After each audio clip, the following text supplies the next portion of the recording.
Chapter 42. 10 a.m. Monday. The sky drizzles, that sort of light rain that masquerades as mist. Some of us had a lie-in since we live in town. After weeks of drawing designs and getting them approved, we're finally painting the mural. Mum's already in town, talking to the team of volunteers painting the derelict buildings. None of them seem to mind her bossing them about. Brenda, by her hardware shop, has sponsored the paint, which may account for the vivid colours. Dylan arrives as the school bus pulls in with the out-of-towners. He's wearing his latest t-shirt, but it isn't until Grace and I walk across to the sweet shop and the gang start grinning at me that I lift my eyebrows into a provocative question mark. He shrugs and unveils his creation.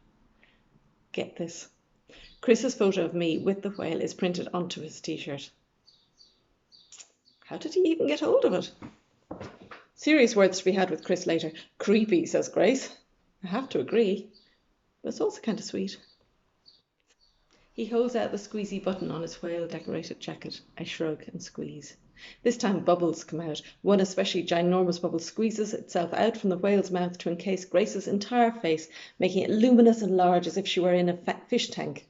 I giggle. This would be one way to stop her giving out to me. I blink and it's gone.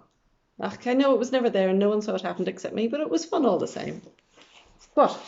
Grace is instantly suspicious. Is it my mascara again? Nope. He's made it run again. You, the little twat. A little.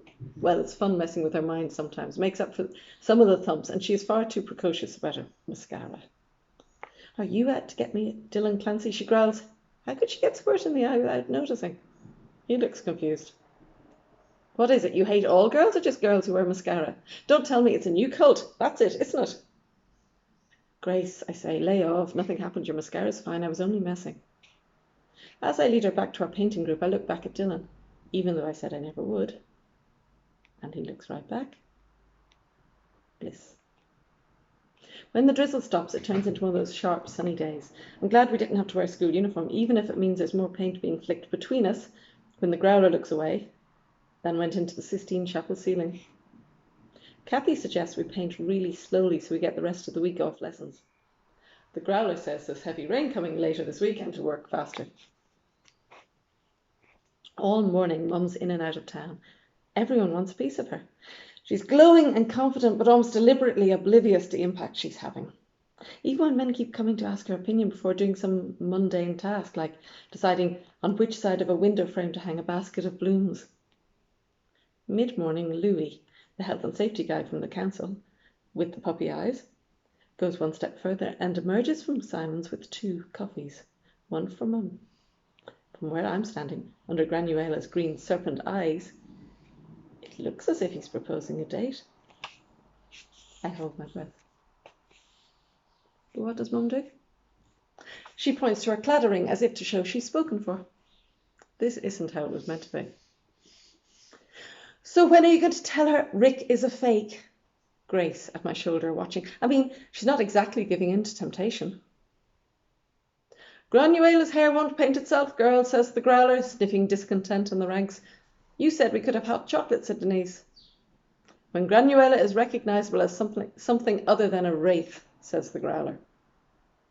So we work hard all day and Granuela ends up resembling a long-haired glamour model with mascara-style effects. That's because the growler left the details of her face to Grace.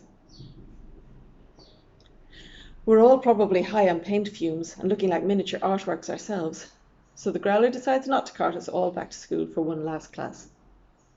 As I'm walking home, Dylan pops up, like a handsome leprechaun on a truth drug and growth hormones.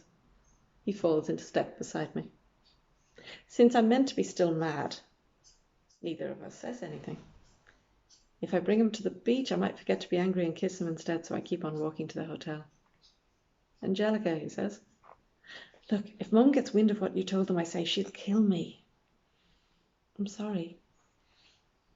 No, seriously, she'll dice me up and feed me to gerbils with lashings of ketchup and Tabasco and... I've lost track. Something else really horrible. I'm really sorry, he says. It was a stupid thing to do. Yeah. I'll tell them I made it up if you like. It's okay. So I'm forgiven? Is that what the t-shirt was for, I say? He nods. Yeah, I asked Chris what you'd like best and he gave me a copy of this photo. I grin, but I will have words with Chris. Yeah. Hey, you two.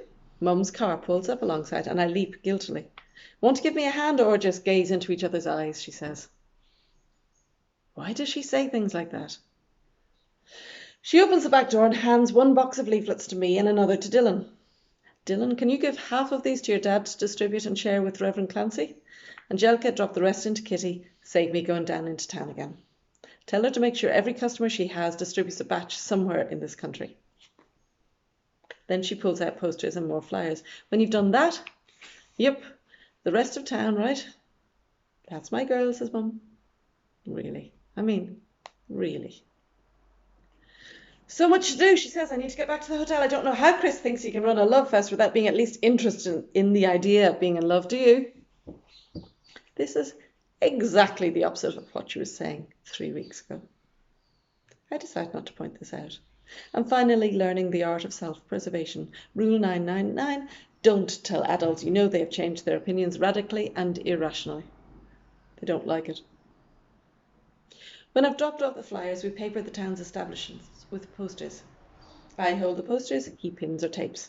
Totally coordinated. We don't talk about Theogate or my embarrassing mother calling me a girl. And we never will. Okay? To be continued.